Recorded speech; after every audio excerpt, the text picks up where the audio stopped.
Okay. Erica, thank you so much for joining us on Appodlachia today. I have been following your work for well over a year. A friend of mine, before I was even a host on the podcast, sent me one of your videos and was like, oh my God, this woman gets it. And it was just one of my friends who'd grown up in purity culture and in a religious household. And so I've been following you for a long time. And we wanted to have this conversation because this is an issue that impacts so much of Appalachia and the Bible Belt and places in rural areas. So I first kind of want to establish you a little bit, though. You aren't just an influencer. You aren't just somebody who is interested in sex education. You have done so much in the field of sex ed and health education. So can you just lay out a little bit of your experience for us and who you are? Yeah, thank you so much for saying that, because I think that the noise of the internet, you can kind of get lost amongst the people who are just kind of out there trying to be a person or a personality. And I feel like I'm accidentally a personality.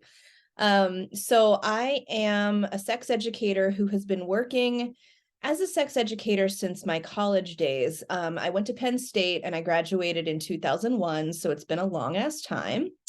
And I was, let's see, I feel like knowing a little bit about my history is important here. So I grew up in like rural Pennsylvania in Blair County, which is, I don't know, it's our biggest close city is Pittsburgh, essentially. So that's the part of the country or the part of the state I'm from. And when I was in college, the only thing I really cared about was feminism and activism and things like that. And I was like, I don't know how to make this a job. But I did find that I was a women's studies major, and the things that I really cared about the most had to do with reproductive health. And at the time, we were just saying women's health. And so my first work out of college was actually in abortion care at a clinic in State College, Pennsylvania. And then I also did a little work at clinics in Pittsburgh. And I ended up moving to Philadelphia and worked briefly in abortion care there too. So there's like the abortion care piece. And then at some point, I began working at a children's hospital doing specifically sex ed and HIV prevention and advocacy for queer youth and young women. So we're talking like young people ages 13 to 24 who were involved in the juvenile justice system, who had a lot of kind of high risks of like contracting HIV. And I did that work for a very long time, about 17 years. And at some point in there, I got my master's degree in human sexuality education from Widener University. And there was a point where I felt like I had done everything I could do in that role. And I was like, I think I'm going to pivot and start my own business, but I don't know what a sex ed business looks like because there's not really a lot of great examples of that. And I had just started the Instagram account and I had a teeny little following, but I decided that I was going to really focus on providing sex education to people who had grown up with none of it, and people who had grown up with a lot of fear and shame and misinformation, and most specifically, people who were raised in evangelical purity culture. Not because I was raised in it, because I wasn't, but because in my entire time as a sex educator, I saw the effects that had on people and the effects it also had on, like we couldn't get funding for legit public health interventions for HIV because abstinence only education was getting all the funding. So that's how I got to this point where I have been talking about purity culture online since 2019. And yeah, so that's my background. Awesome. I value the work that you've done, particularly in abortion work, because I was a clinic escort, and so in West Virginia, and know how high stakes that work is, and how important it is to have folks like you working in that sector. And I can only imagine that HIV work is equally as high stakes and important. So I appreciate all those efforts that you've made, and now doing your own work. So your focus, like you said, is purity culture. So let's just unpack purity culture for a second. What is purity culture, and what are some examples that we may be familiar with as millennials or Gen Z?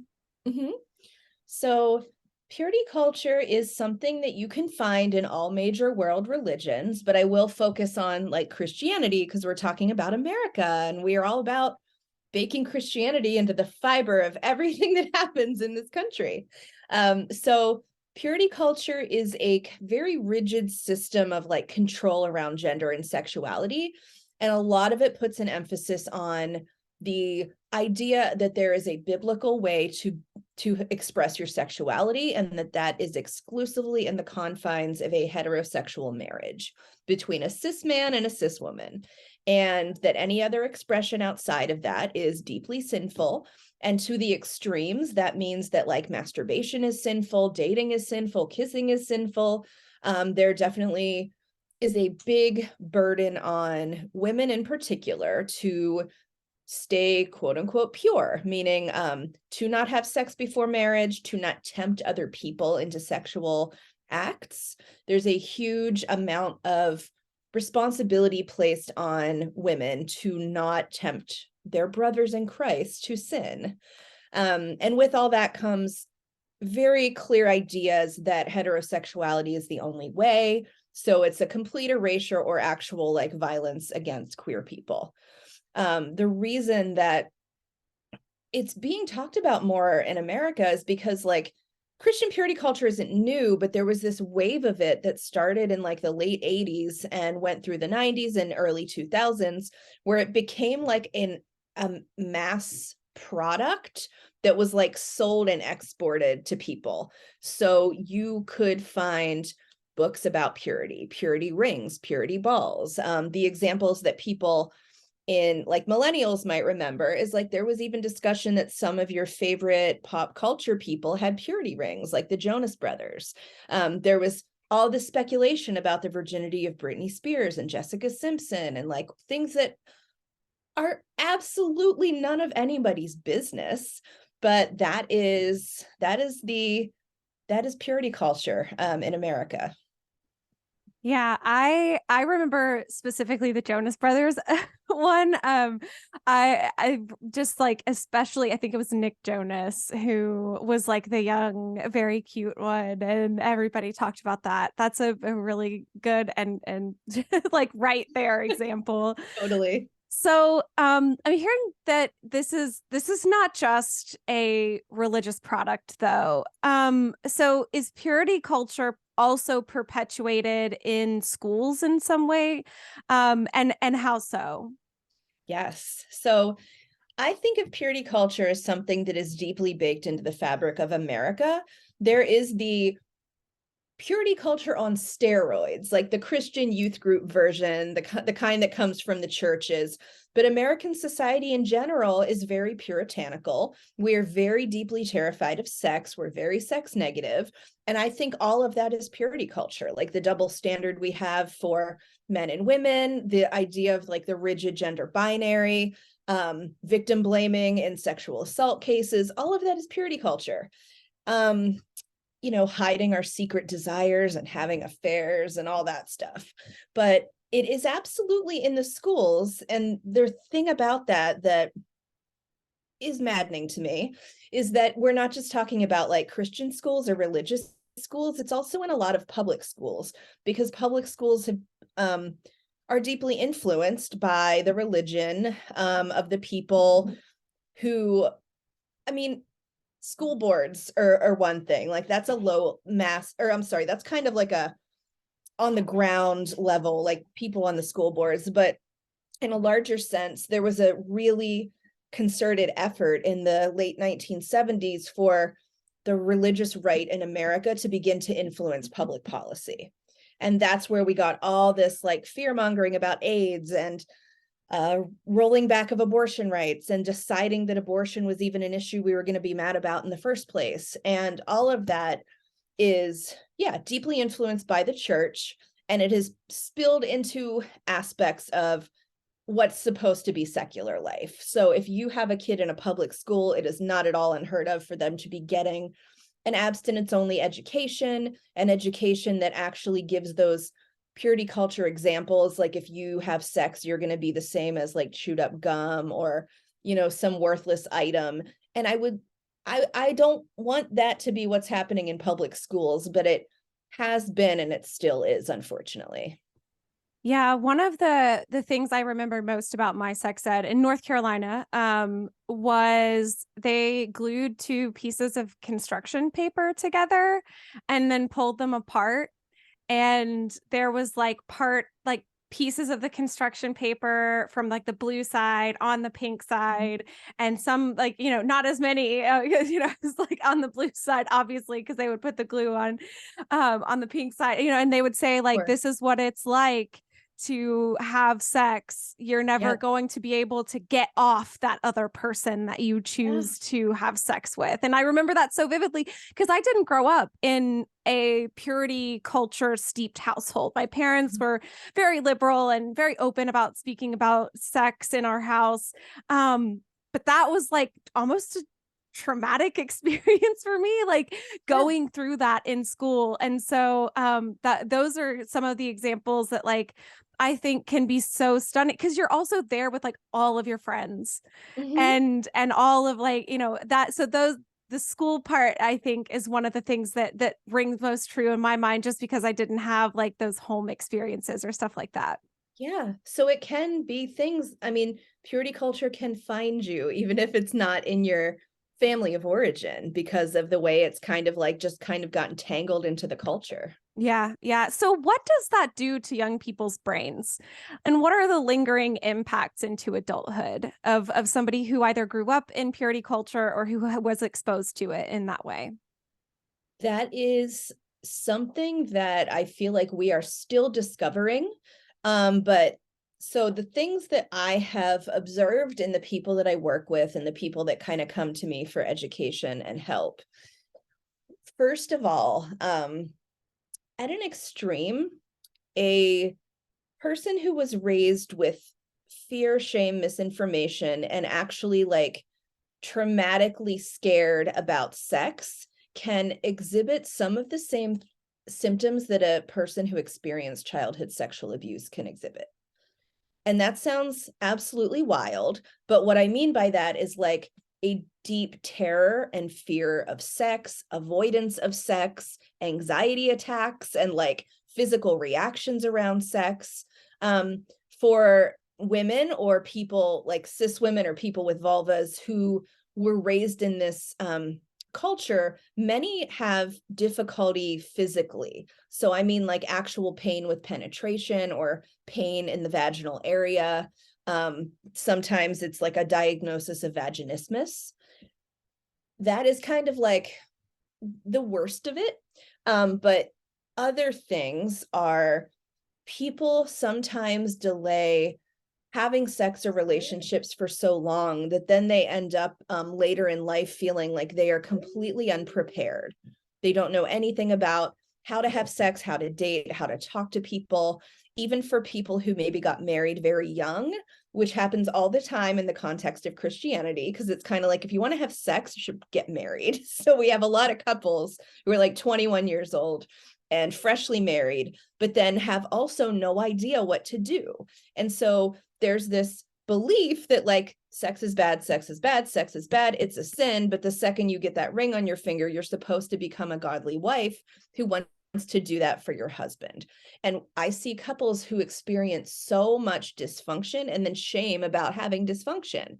So people that maybe don't even understand the mechanics of sex, who are so deeply divorced from their own bodies that they like have never masturbated. I've worked with a lot of women who didn't even know women could masturbate, or who didn't masturbate themselves, or even know what a clitoris was until they were well into their 20s. Wow. So it's like putting a major like arrested development, essentially. Like you are keeping people from being like really in touch with their own bodies, their own desires. We're not teaching people like what a healthy relationship looks like. Purity culture doesn't teach what consent looks like. And so there are a lot of people who end up in situations that actually are abusive to them or coercive, and they don't really realize that that is something that they like don't have to endure because it's quite normalized in purity culture. So those are some of the things off the top of my head, but there's plenty others. Wow. That's like so heartbreaking to think that that's almost like a pandemic. Because I feel like it has to exist in so many places that we don't even realize, and through generations that we don't realize. And I that's, to me, is so sad that there's so many people who not only will miss out on sex, but also just like so misunderstand who they are and what they want. Um, that can be something that can take forever to work through. Yeah. It is a battle, but it is a battle that can be fought, but it does take time, because a big piece of what people tend to experience is deep shame around anything related to sex. And you can learn all about sex, but the shame stuff often just is really, really deeply rooted. And for many people, it begins from the time they are young children and they're getting messages from their family that, you know, their bodies are bad, their genitals are bad, touching themselves is bad, talking about sex is bad, thinking about it is bad. And when you get all of that response to what is pretty normal development of a human, it is where shame starts. And it's something that takes quite a bit of work to undo. Yeah. So you've kind of touched on this, but I want to dig a little bit deeper into how purity culture impacts men versus women. And I also want to throw like queer people in there as a queer person. I want to just kind of unpack what those things do to people who are identified by their communities or by their churches as men or women. Yes. Okay. So yeah, when I talk about purity culture, I often remind people that if I'm using binary language, that's because that's how purity culture views gender. It's like there's men and there's women. So in the binary world of purity culture, it is so damaging to anyone of any gender. I believe women tend to bear the brunt of the harm because so much emphasis is placed on them as the sexual gatekeepers and them as like this object of temptation. So a lot of times women learn from a very early age that their bodies are the sinful thing, and that just existing in that body is enough to make men look at them, to make men think about sin. There's a huge emphasis on modesty and things that like sound ridiculous to us, like not showing a bra strap, not wearing a tank top, like never exposing a midriff, like very extreme things. And so a lot of women grow up feeling disconnected from their bodies and like their bodies are a bad thing that they cannot trust, and that their bodies are going to be the cause of them being hurt by other people. There's also a lot of victim blaming. So then if you are assaulted or if you are, violated in a way, it can be so easy to get into your head and blame yourself, because it's like, well, here I am out here with like boobs and it's my fault. And then going into marriage, a lot of women get the message that they have to be sexually available to their husbands, regardless of their own personal needs or desires. So I've worked with women who have been explicitly told by like maybe the pastor's wife, you have to have sex 3 times a week minimum, which I think is a lot, by the way, 3 times a week minimum, or your husband will look at porn or cheat on you. So that's like women get all of that. Men, on the other hand, often are so terrified of hurting people. And I mean, purity culture is such a disservice to men as well, because we talk to men as if they can't control themselves. And there's a lot of talk about like, you know, boys and their hormones. And if you have a sexual thought, like you've got to like repent, and like indulging any sexual thought will just lead you down a continuous road of sin. And it's been described like, you know, they love the metaphors. So I've heard the metaphor of like, it'd be like starting a fire in your house, but not in the fireplace. You start it right in the middle of the living room, and eventually it's going to burn the whole house down. So I have worked with men of different sexual orientations who were policing every single sexual thought and feeling they had from such a young age. And some of them wound up in what they call accountability groups, where they had to share this stuff.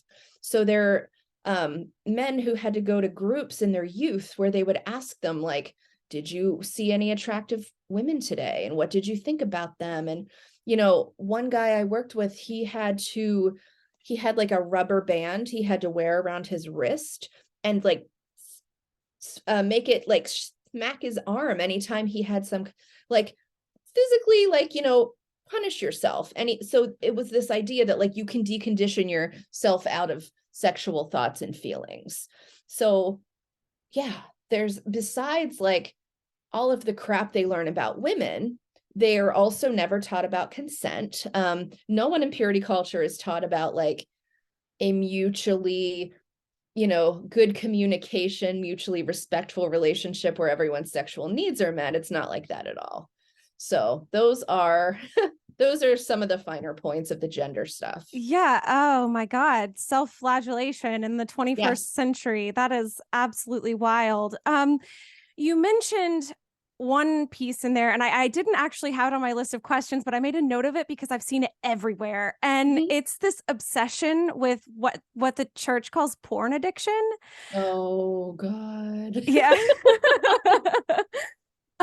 And like this, it seems to be like this thing that really impacts men a lot, that's primarily they're like, oh, women don't watch porn. Like women don't even have those thoughts. So they don't even talk about porn with women, but they're like, oh my God, men, if you watch porn, it's like this ultimate thing that you have to like give testimony about publicly if you overcome it. I mean, I've seen these videos that are like so incredibly disturbing.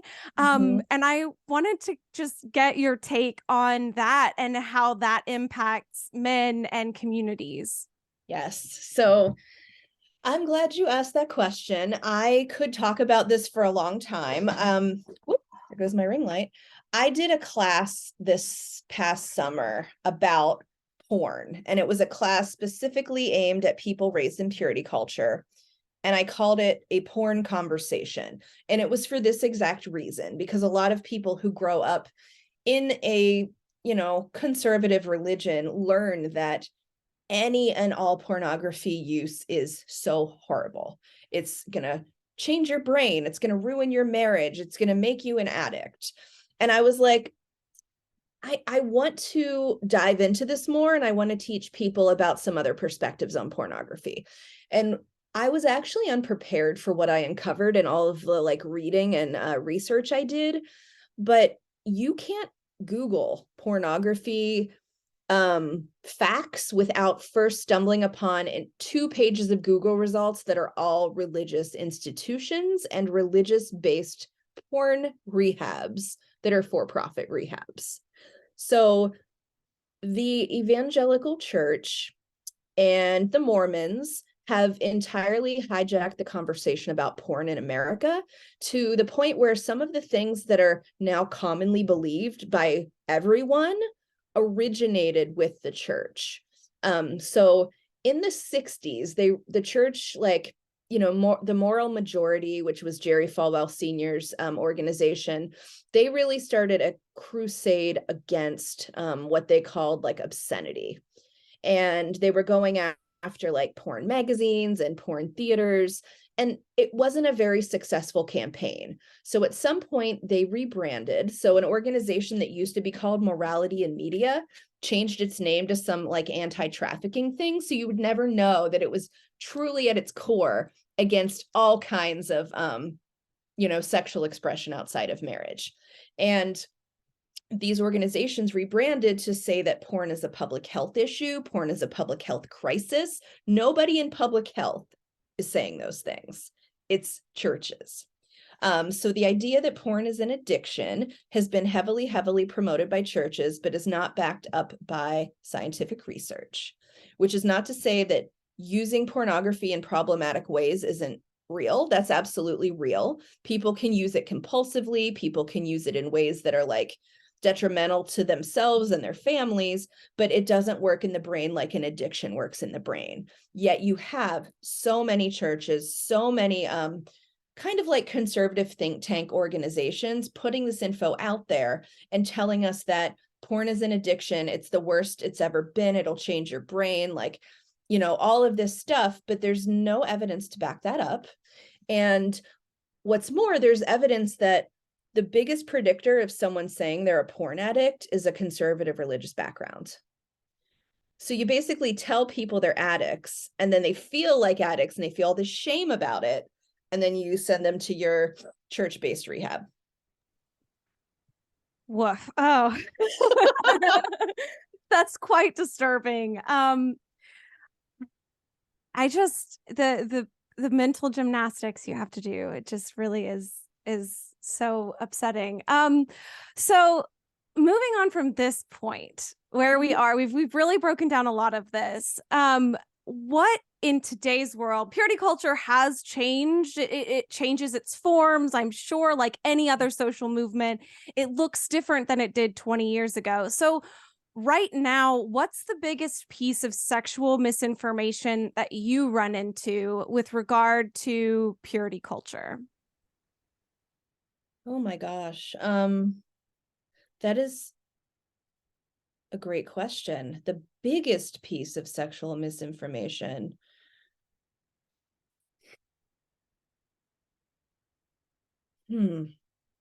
I think that even people who have rejected purity culture, often have this kind of very misinformed idea about what sex should be like between people. So there's not only the purity culture messaging, there's this image we get from like American media in general, not just American, like romantic comedies and romance novels and videos and all this stuff, where we have this idea of what a good sex life is like. And a big piece of information I see is people trying so hard to conform to their idea of what a good sex life is like. And that for most people is, we're hot for each other all the time. There's frequency that never wanes. Everyone has the same desire level and we all come at the same moment. So and you never have to communicate about it. You never have to talk to each other. You don't have to say like, hey, stop, can you like get some lube? Hey, I need to move. I need you to like rearrange yourself in this position. Like, it's like this perfectly choreographed, silent, wonderful experience that you and your partner are going to have forever and ever. And I do spend a lot of time giving people information about how like messy and normal like sex is, and it's not going to be a perfect thing, and a lot of those things I just listed aren't accessible to most of us. Yeah. I one of the things, I'm also disabled, and I think that that disabled bodies are like never included in that grand view of what sex is like. And Yes. I think that that's something that is so, it can be so damaging, even if you do have like a positive view of your own sexuality. Like, just what sex should look like in general can be really tough when you live in a body that is not normal, and that leaves out a culture that completely leaves out who you are. Yes. And on that note, the elevation of penis and vagina sex as the only real sex there is Yeah. something that leaves out not just queer people, but disabled people who might not be able to have that exact type of sex, people who experience pain with penetration, who that sex might not be accessible to. So there's a lot of worrying. It's like, if I'm not doing that act and it's not great every time, and we're not both just like coming our brains out, that something's wrong with me. Yeah. So I want to move now like into what you do now. Actually, no, I'm gonna take it to my question and then we'll go back to this one. With that in mind, let's go to my question about orgasms. Yeah. There's so much pressure to climax and how it's reached, and just like you talked about. And I wanted to talk about this because I think that especially so many young people have the wrong idea about orgasms or what they should look like. And I wanted to ask you, is it normal to use toys to climax? Is it normal to not orgasm every time you have sex? I just want to spend a little bit of time unpacking the orgasm pressure. Yes. This is a wonderful topic as well. So our bodies are different. If you have a penis, the way that you experience orgasm and the way that you get to achieve orgasm is different than if you have a vulva. So we see a lot of like, representation of men having orgasms in porn and in like, movies and stuff like that. And it generally is a uncomplicated process for a like young healthy man that doesn't experience like a lot of erectile dysfunction. So it's kind of like, I'm not minimizing that there can be issues, but it tends to be a simpler process mechanically for them. Whereas if you are somebody with a vulva, it will take at least on average 20 minutes or more of direct clitoral stimulation. And this is something that sometimes seems so long to people. They're like, I'm taking so long. I'm taking so long. I feel so bad. And I'm like, how long are you actually taking? And are you getting like direct clitoral stimulation in the way that feels good for you and works for you in that time? Which means that climaxing from penetration alone tends to be an unavailable thing for a lot of us. For those of us who do experience orgasm with penetration, it's still related to the clitoris because we have learned that the clitoral body is a large structure that's also inside of us. It's not just the little like outside nub that we can see. So if you are experiencing incredible pleasure with penetration, most of the time it's because the clitoris is being stimulated internally. Also, using a toy is a legit ass way to have an orgasm. I know people, many of them, who can't achieve orgasm unless they use a vibrator. And I think I spend a lot of time normalizing that experience for people and trying to tell them there's no shame in that. You are not having a subpar orgasm because it didn't come from your partner's penis or hands or mouth. You are not having a superior orgasm because it came from someone's stimulation with a penis. It's like, you figure out how it works for you. That's awesome. Keep doing it.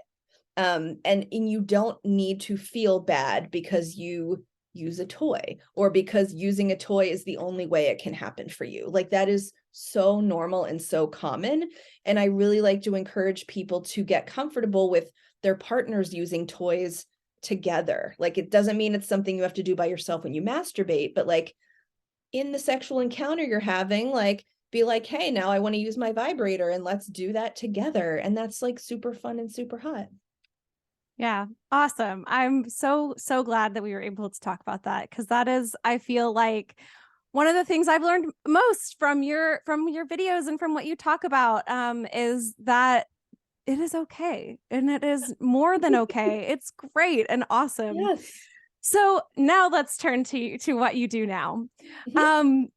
So what does it take to overcome purity culture and the backgrounds that folks, varied backgrounds that people have, and how do you, as a sex educator and somebody who tackles this problem one-on-one with people, how do you approach that? Yeah. So I take an extremely individualized approach to every single person I work with. We can make some generalizations about the experiences of people raised in purity culture. And I think you can even get some good progress made if you're just like, everyone raised in purity culture should try these things. But really, when it comes to my work with them, I will first get a very detailed kind of intake on them. Like, what were your experiences growing up? What did you learn about sex? Have you ever had any relationships? What is your relationship history? Have you ever experienced sexual violence? How do you identify your gender and sexuality? And what are your goals? And like, what are the things that you feel like you're struggling with most right now? And where would you like to be at the end of our time together? And it is vastly different for everybody. So there are folks that I've worked with who I'm thinking of, like, just a few of the clients I've had in the last few years. Like, one was somebody who's like, I think I'm probably asexual, but I don't know if it's just that purity culture like squeezed all the sexuality out of me, or am I actually asexual? So we did a lot of like talking and learning about that.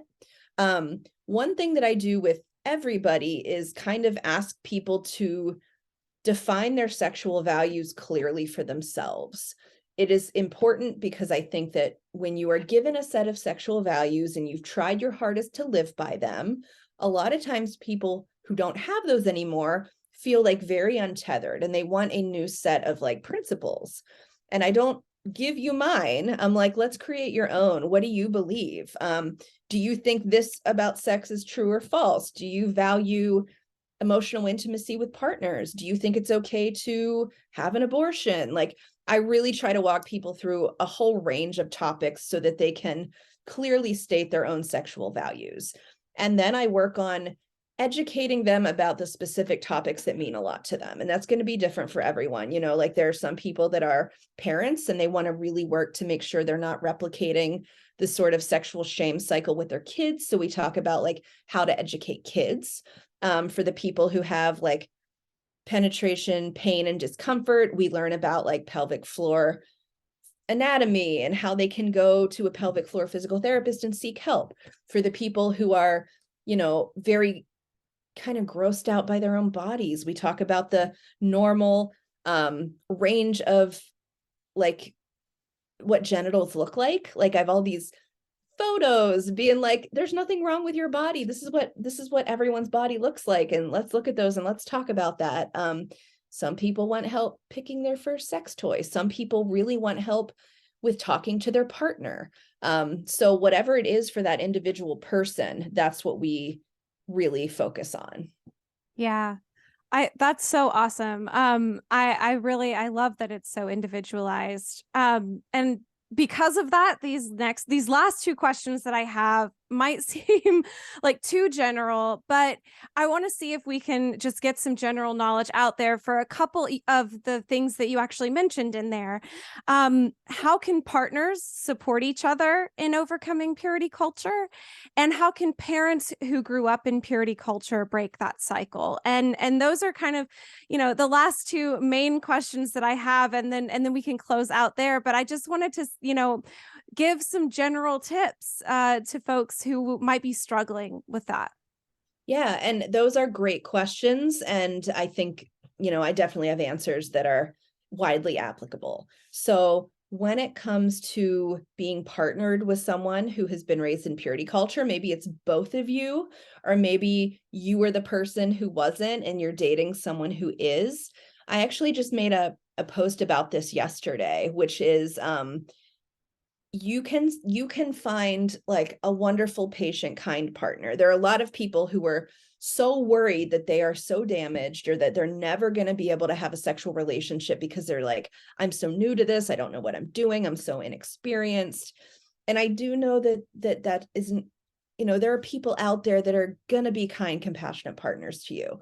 So if you are someone who has met someone or is dating someone who was raised with this background, remember that like, they're not a weirdo. They're not a freak. They were indoctrinated into this system of belief.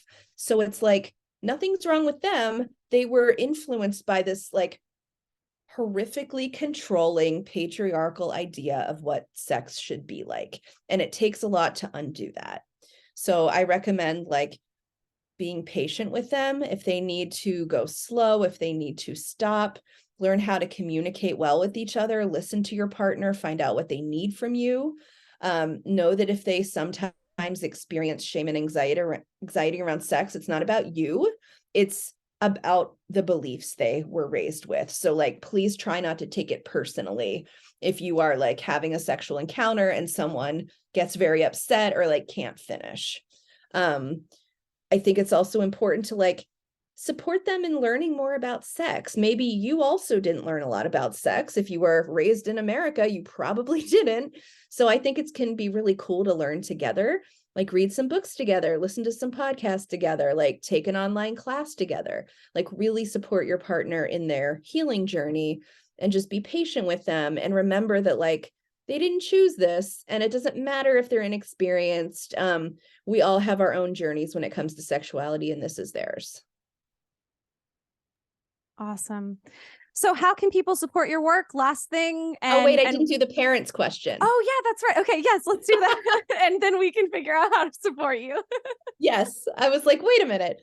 So if you are a parent who was raised in like an authoritarian religion or raised with a lot of sexual shame, I think one of the most important things you can do is educate yourself about what are like normal, healthy phases of sexual development for each age of your child's life, so that you are not surprised if like your 4-year-old begins touching their genitals, or your 12-year-old's locking themselves in their room to like masturbate a lot, like, or if your 7-year-old has a crush. Like, these are all very normal things that I just mentioned. And I think it can be really helpful to learn what is a healthy experience of sexual development. And also, is that going to trigger you when it happens in your kid? There's so many wonderful sex ed books out there for children right now and for families. I highly recommend the work of 2 people. Dr. Tina Shermer Sellers. She has written a book called Shameless Parenting, I believe. And it's all about how to combat your own sexual shame while raising kids. And then the work of Sex Positive Families. That's an organization. They're based in Austin, Texas, but they have so much wonderful information specifically for parents on how to tackle all the sex talks, what to do, with living in a world where your kid's going to encounter porn accidentally, and what to do if your kids, are asking you questions you don't know how to answer. So yes, it is hard work, but I think intentionally raising your kids without sexual shame is just like a huge and beautiful thing to do. Yeah, agreed. Okay, so now how can we support your work? And if people are interested in hiring you, where can they find you? Yeah, thank you. So the hub of my work is honestly on Instagram. I post a lot. I'm under Erica Smith Sex Ed, and Erica is spelled with a C. And I have a website, which is purityculturedropout.com. And the services I provide are individual one-on-one consultations with people, which can be about any kind of sexuality issue you can think of. I also do ongoing work with people in a program called Purity Culture Dropout. You can sign up to get on the wait list for that. Several times a year, I run support groups for queer people raised in purity culture, and those are happening right now. You can also add your name to the list. And then I periodically teach online classes, which you can get on my website, purchase the recording after the fact. So I have a class that I just did last Sunday about parenting without sexual shame. I have the porn class, which I'm very excited about. I think it's one of my favorites I've ever done. I have classes for people who just want basic sex ed, who want to know everything they need to know for their first time having sex. A communication class, a casual sex and dating class, a class for people who think they might be queer but aren't sure, and probably some I'm forgetting, but all of that is on my website, plus the sexual values workbook that I wrote. So that is how to support me in my work.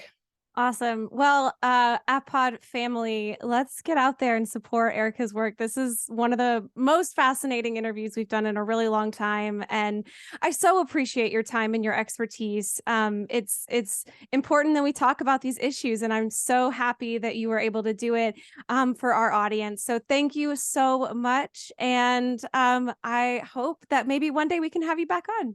I would love that. Thank you so much. Have a good one, Erica. Thank you so much. Bye.